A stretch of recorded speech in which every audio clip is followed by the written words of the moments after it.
Today's episode of Lone Star Lawyers on the Varsity Podcast Network is brought to you by Varsity Search. Varsity Search specializes in helping small law firms in Texas hire lawyers and build great teams.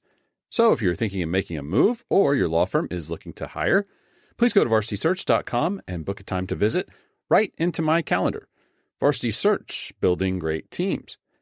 Hey everyone, Daniel here back with you on Lone Star Lawyers. I hope you and your family are both healthy and safe.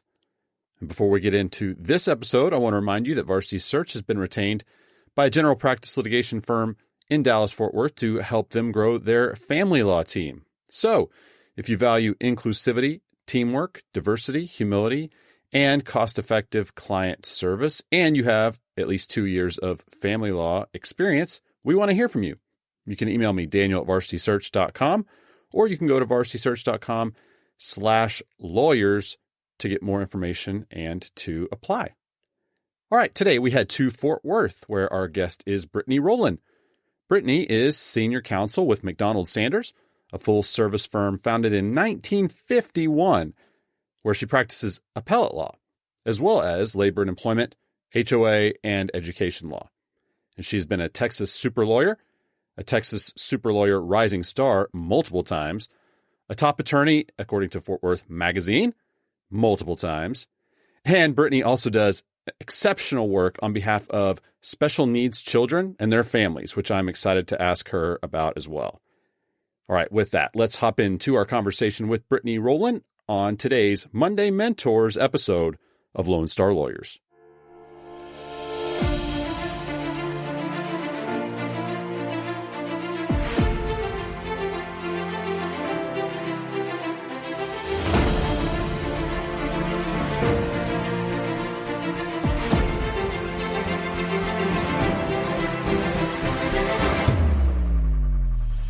All right, Brittani Rollen joins us right now. Brittani, thank you so much for taking the time to be with us today. Oh, you're welcome. Glad to be here. Well, before we kind of dive into the meat of our conversation, I do want to ask you a little bit about how COVID-19 and everything around that issue has been impacting your practice and your firm. What would you, and I know we're recording this July 9th, and so people are listening to this maybe even a month or so later. And as we've seen, this can change quite a bit in a matter of days, let alone a few weeks. So take that if you're listening now, what that's worth. But as of July 9th, where are things with you all as relates to COVID-19 in your practice? You know, it's interesting. I felt like in mid-March, we really saw a major standstill. A lot of projects paused, transactions paused. There wasn't as much to do. And that, I feel like, has now resolved itself. I feel like everything is back up and running. We've been back in the office for a little while now, and I feel like transactions are back up. Litigation is back to where it normally is. I feel like everybody is busy. So I think that, of course, the impact will continue to trickle through for a while, especially for law firms that bill, after the fact on our months are behind. Right. So the effects will continue to trickle through, of course, as far as that goes. But as far as work and workload, I feel like we're stepping right back up. Well, so it's good. Yeah, no, that's absolutely, that's great to hear. And what would you say have you experienced or learned over these last few months, as I'm sure you've had to, and others in your firm have had to adapt to a new way of doing things at some level and with some different pieces of your practice? What are some things that you've picked up or tips that you could pass along to folks listening? Well, I would say that I really regret it. As soon as I set up remote access from home, obviously we went to working from home for a long period of time. And as soon as I set up remote access from home, I really was frustrated with myself that I hadn't done it earlier, because it is amazing. And it is seamless. And at least however we do it, which I don't know the technicalities of that, but it is fantastic. It looks as if I am sitting at my computer screen at work. Yeah. And I kind of kicked myself for not having done that earlier. And I was just emailing documents back and forth to myself and that kind of thing. And there was a much easier way to have done it. So, I mean, that is something that we will keep. And I also think that opens the door a little bit to lots of opportunities. I mean, because now I know that I can do things from home, and especially with the type of practice that I have. And also, I mean, I think it opens opportunities for law firms in general and businesses in general. Now that we know that we can do some things from home, perhaps we don't ever expand our lease to take in more square footage. Perhaps we start sharing offices. I mean, there's all kinds of things that this could trickle through, which I think are good changes. Yeah, absolutely. It's funny you mentioned that, because I think one of the topics that will come up a lot of times when I'm visiting with lawyers and partners in firms, especially just talking about the business of the firm. And it seems like the lease arrangement, the lease agreement, the square footage, the building is almost always a topic. I don't ever raise it. They always raise it. And it's just one that's always there. And people are having to move out and move around, finding new places to be where it's more economical. But yet still, presenting the right message to clients and also access to the courthouse or whatever it might be. But yeah, this new way of working, like you're talking about, being able to maybe not have, a 1-to-1 office to attorney ratio potentially necessarily if you don't need it, if you can do 1 to 2 or 3 or whatever it might be, just opens up a whole new, from a business side of the law firm opportunity, doesn't it? Right. I mean, it changes things. It makes things just more, I don't know, I guess what I'm trying to say is flexible. Because who knows how this will have ramifications in the long term. But yeah, I mean, you might still want to have a space so that you have a place to meet clients, but maybe you don't need as many offices internally inside the space. Right. So I think it's an interesting topic and one that we'll kind of continue to see how it's going to trickle through for a while. Yeah. The other piece to it, as we're talking, and it's on my mind because we just had a conversation with Professor Liz Fraley from Baylor Law School, who had a practice for a number of years.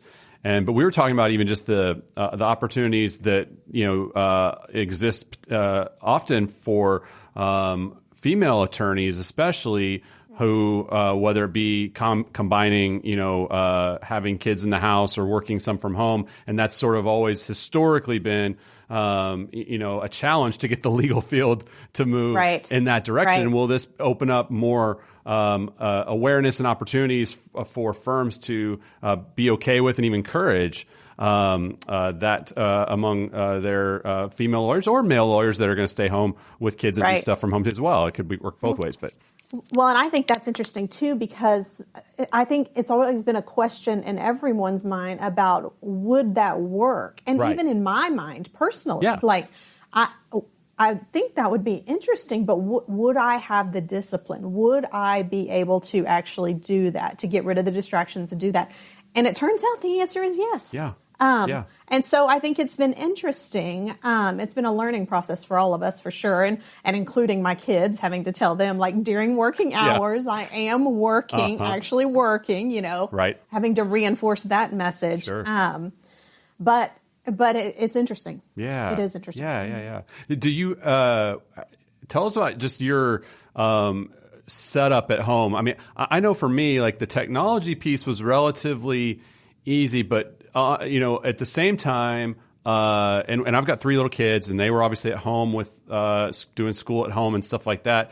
We don't have an office space, a dedicated office space in the house, so I was basically taking a chunk of the bedroom and kind of flipping it around and turning it into an office. And it worked okay, but it also cut off a big chunk of the house to anyone else for the rest of the day, as opposed to just kind of one office that no one really needs to go in, and that kind of thing. And then just, the in and outs of stuff. But what did you find? Was there a learning curve within your house, or how have you found to set things up to where you are able to get that level of focus like you were talking about? Yeah, that's an interesting question because, like you, we don't really have a dedicated office space in our house. When we were building our current house, we had a laptop, and I thought, we don't really need an office because I can use that anywhere. Yeah, you and me both. And so we really just have this one little place that the computer lives, basically. It's like a little built-in desk, and it's not conducive for like spreading out. And so I ended up taking over. We have a formal dining room that we don't use regularly. So I ended up taking over the formal dining room and making it my office because, like I say, it's not a room we use all the time. So I could leave my stuff in there and kind of leave it out. And my husband and I even toyed with the idea of, should we turn this to a full-time office? Yeah. Like, do we need to have the formal dining room anymore? Right. Yeah. That we don't use when we could turn this space into an office.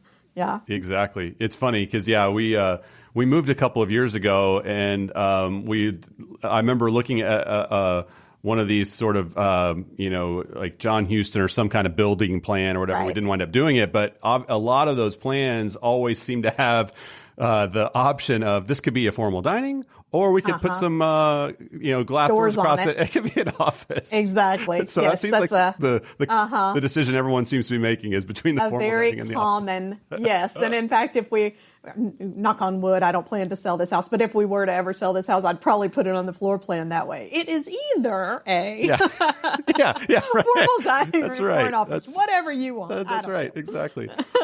Well, tell us a little bit more about your practice and let us in a little bit on that and types of clients that you represent, work you do. Tell us a little about that. Sure.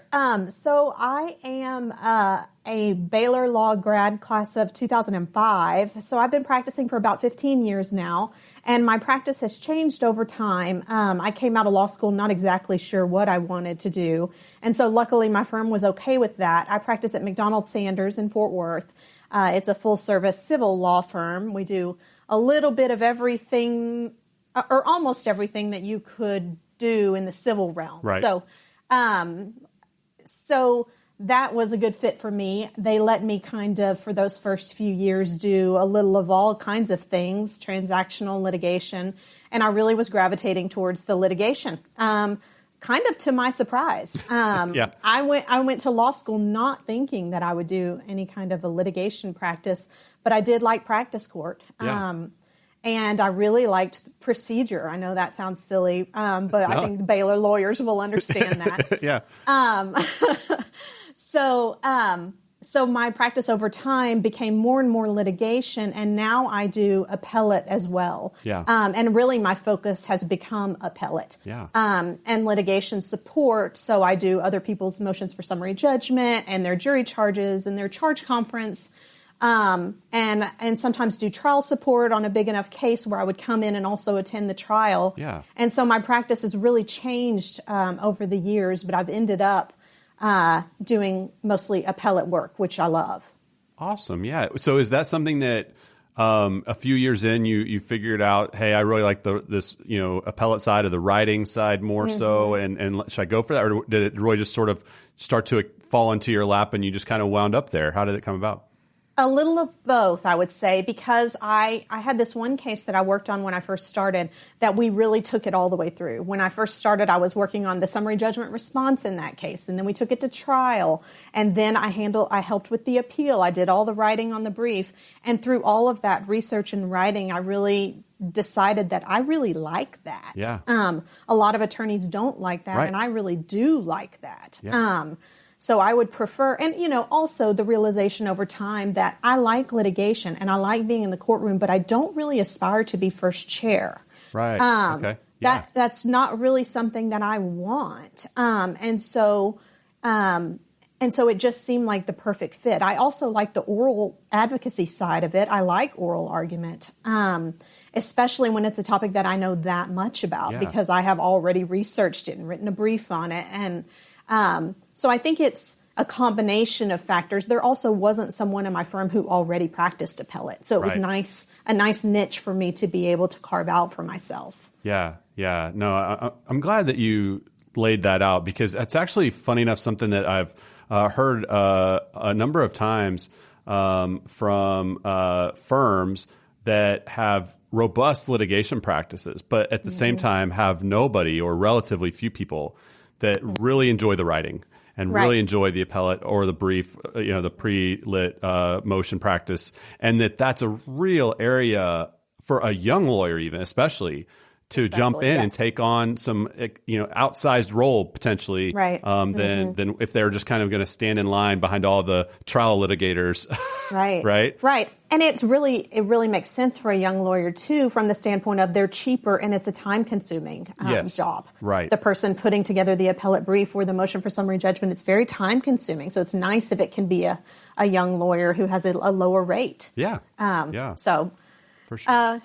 For all of those reasons, I kind of ended up there, and I love it. I love the appellate practice. That's great. Well, are there things within your practice right now that are changing? I mean, let's set COVID aside for a minute. So maybe even rewind back to February, but just within your practice or new laws, new legislation, new procedures, or just anything going on kind of that you've been really watching or that you're really having to adapt to now. Anything new going on? No. Other than the whole COVID-19 pandemic, it was interesting in the way that it hit the appellate courts. And right about the time that they kind of figured out how to send their employees home and work from home, then they had the ransomware in mid-May that took down the OCA website. Oh, right. I don't know if you heard about that. And so then right about the time that they were figuring out how to work from home, they lost the capability, I think, to work from home. And so I think there has been, this has been an unprecedented time for the appellate courts. And so we're not getting as quick of notifications of our rulings and all that stuff. They're still working all of that out on getting everything back up and running, but it has been really interesting times. Yeah. Anything about just the practice in Tarrant County and in Fort Worth that I'm sure you either at different times are working in other areas. I mean, cities, counties, whatever, or know folks that do. Speak a little bit to just the Tarrant County Bar and the practice there and what you enjoy about that.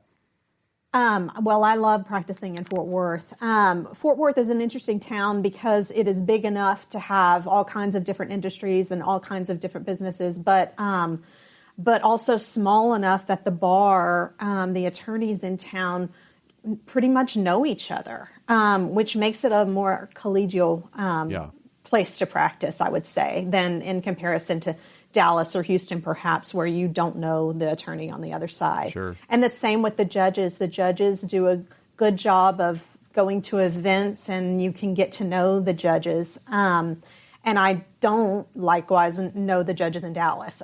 So, I mean, there's also a lot more of them. So, I think Fort Worth is a great place to practice. Well, good. Well, so if you think back to when you first started as a lawyer in those first couple of years, what's something that stands out to you that you learned in that time, in that first couple of years, that has really helped you as you've progressed as a lawyer and become really kind of a key part of who you are now as a lawyer? I think that it took me a few months to realize that forming good friendships with the other associates was really, really helpful. Not just helpful in feeling the sense of camaraderie and having a friend group, but also because they can teach you so much about the firm, about the law, about how we do things, about the different personalities in the firm. And I learned so much from them. We had a great group of associates when I started, and a great group of smart people, and I learned a lot from them. Similarly, I would say same thing with the staff, the paralegals and the secretaries, the legal assistants. They really know so much that they can pass along to you. When I started, I didn't know how to file anything, and back then it was paper copies, and I didn't know how many paper copies or any of those details. And likewise, I didn't know what was customary. So is it customary to confer with opposing counsel about this, or do I just set it? I mean, there was so much outside of the law that I didn't know. And I think that was helpful. It took me a little while to kind of find my place, my friend group, and make those friendships. But once I did, it was game changing. Yeah. As you've progressed and you've obviously, like you said, you got out in 2005, so you've been doing this 15 years or going on. Mm-hmm. Anything that you've learned or picked up in these last few years that you wish you had known when you got started? Well, I've got a couple of things on that. First, I would say it took me a little while. There was a huge learning curve on learning how to prioritize my projects on my desk. Okay. Because they're coming from all different directions and nobody else knows what I'm working on from all the other attorneys except for me. Right. So it was hard for me to decide what's more important than the other and how do I prioritize the projects.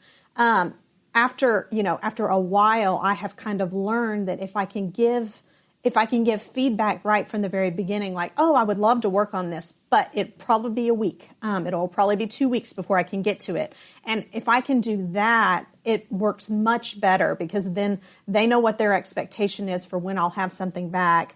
And I can list things in order on my to-do list. Right. So I would say that helps. Yeah. And then number two, one thing that it took me a few years to learn that I think somebody finally said to me, and I really took it to heart, was, and this is kind of silly, it's not necessarily about the practice of law, it's more about organizing any business world, but how to manage my email. Yeah.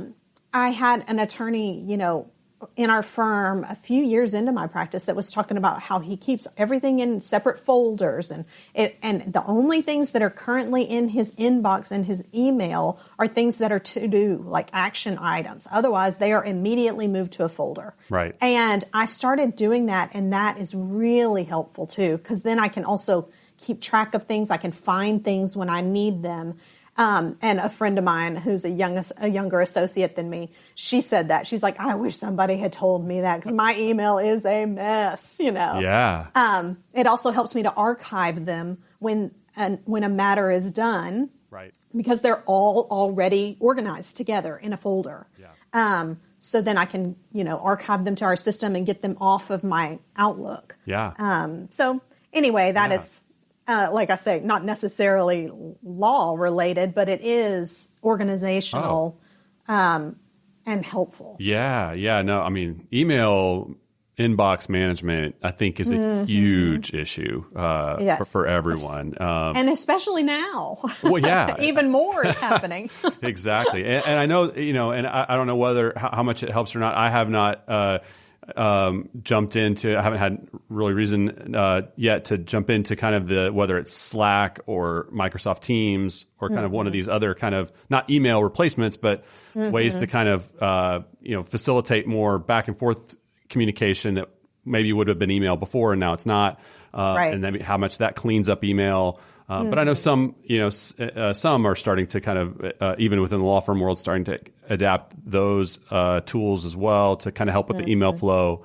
But yeah, no, it's a huge issue. And with your other point, I wanted to follow up on about how to prioritize your projects and communicate that with your partners or whoever's assigning the work. How would you advise? Because I think one of the struggles maybe that a young lawyer would have, you would have probably not this issue now, but when you're like a first, second, third year lawyer, it seems like, you would want to say, oh, yes to everything, and I'll have it to you tomorrow for everything, right? Like that's the pressure that you would feel. And so, exactly. Yes. So how to maybe either get over that fear of not wanting to, act like you can't get it done on time or you can't satisfy whatever that partner's asking. But also obviously weighing that against, setting a proper expectation of what's realistic with the workload that you've been assigned. Right. And I think sometimes on the front end, you can say, when do you need this by? Yes. And that can help you to decide if maybe you need to say, if that's the case, I might not be the right person for this project. You want me to see if I can help you find someone else who might be able to do it faster. Right. Because I felt like I had to take every project that someone offered to me. I did not feel like I was allowed to say no. Right. And I have now realized that that's not necessarily the case. But I did take on pretty much anything anybody asked me to do, and it made me sometimes unnecessarily stressed out because there might have been the associate next door who could have used the work. Well, And I didn't know that, and so I do think that, it helps to do that on the front end. When do you need this by? Or it might be a week or two before I can get to it. Is that okay? Because either way, you're setting up their expectation, and also you're helping yourself to prioritize where it can come in your stack. Yeah, that's really good. As you have observed young lawyers over the years, what's something that stands out that impresses you in a young lawyer? I would say hardworking, obviously, but also there's a certain personality trait that's like eager or willing. That really is really helpful. It's really sought after. But I feel like the associates the associate that has more of a "I'll figure it out" attitude gets better work than the associate that lacks that confidence. Yes. And it's also really appreciated. I guess also another way a young associate would make a positive impression is not just doing the assignment at hand. Like if I asked you what is the law on XYZ, instead of just spitting that out, like actually trying to help me apply that to the case that I'm working on, so that I can, just taking it that step further. I think that's really helpful. Yeah. And thinking ahead to what else are they going to be doing with this information? So if you might be doing a research assignment on, what the law is of apparent authority, and then you might say, and here's the jury charge that, instruction that would go with it. Yeah. That kind of thing is really helpful because it helps you to look, a few steps down the road. Right. And then tailor your depositions and their whole case towards getting there. Yeah. So that's great. Yeah, that absolutely. Are there either pet peeves or things that you see in young lawyers and make you cringe or say, oh, let's not go down that road?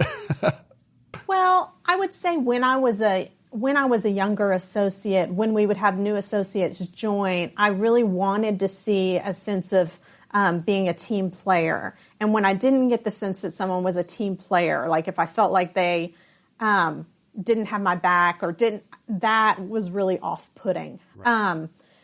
I don't feel like it happens as much anymore, but I remember a couple of circumstances when I was a younger associate where I was like, I do not like that. Like I won't be working with him anymore. I don't like how he handled that situation. Sure. Like I say, that hasn't happened in a while, but that sense of like, we're all working for the same team. Like, and if you don't have that, that's not, I don't know. Yeah. It's off-putting. Yeah. Yeah. Well, and I think too, attorneys have to be smart about the culture of the firm, right? I mean, I think there are some firms, candidly, that would facilitate that more kind of, cutthroat competitive culture, right? Right. And would look at that differently. And then a lot of firms would have a very team and collaborative, approach. And so I think more would have that generally. But I think it is also, important to kind of know the firm that you're in and the culture that exists. And that's important on the front end when you're looking for places to work as well, and what matches with your, desires and needs too. And so, and that is a good place to transition to ask you a little bit about hiring, and get your thoughts on that topic. What are a couple of things when you're involved in looking at resumes or interviewing people? What are some things that you're looking for? I guess starting with resumes and cover letters, documents. What are some things that are important for you to see in those documents?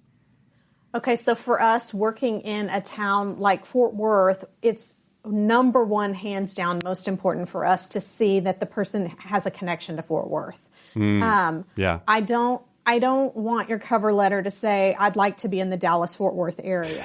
Well, that is not Fort Worth. Or I want to come to Fort Worth because my aunt lives in Garland. Yeah, that is not Fort Worth. Yeah. Because we have a market that is smaller, we tend to lose people over time, especially people who aren't here because they specifically want to be in Fort Worth. Right. I came here on purpose. I had grown up not too far from here. I wanted to be in Fort Worth, and I am someone who has stayed in Fort Worth. I mean, I think that is, it's hands down one of the most important things to us. So, to that end, your cover letter, I'd like it to be, thoughtful and personal and not just the same exact cover letter where you can tell that it's the same exact cover letter that you used for every firm. It's not hard to change a few sentences here and there.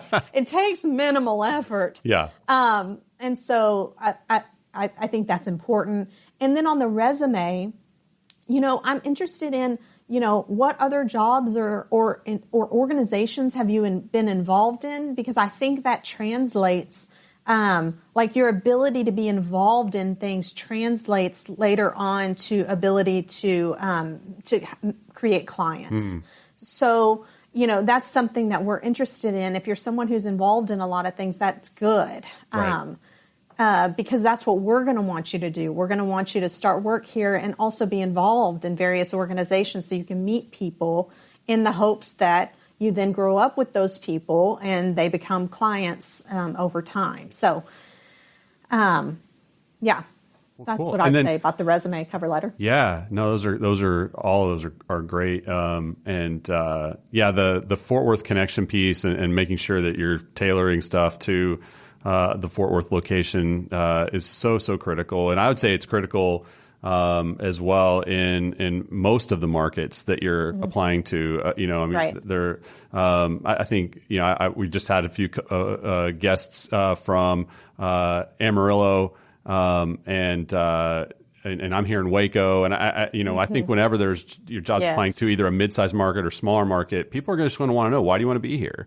Yes, I think either one of those cities would probably have the exact same reaction we do. Yeah, Yes. yeah. So, how about in an interview setting? What are a couple of things you're looking for there, positively or negatively?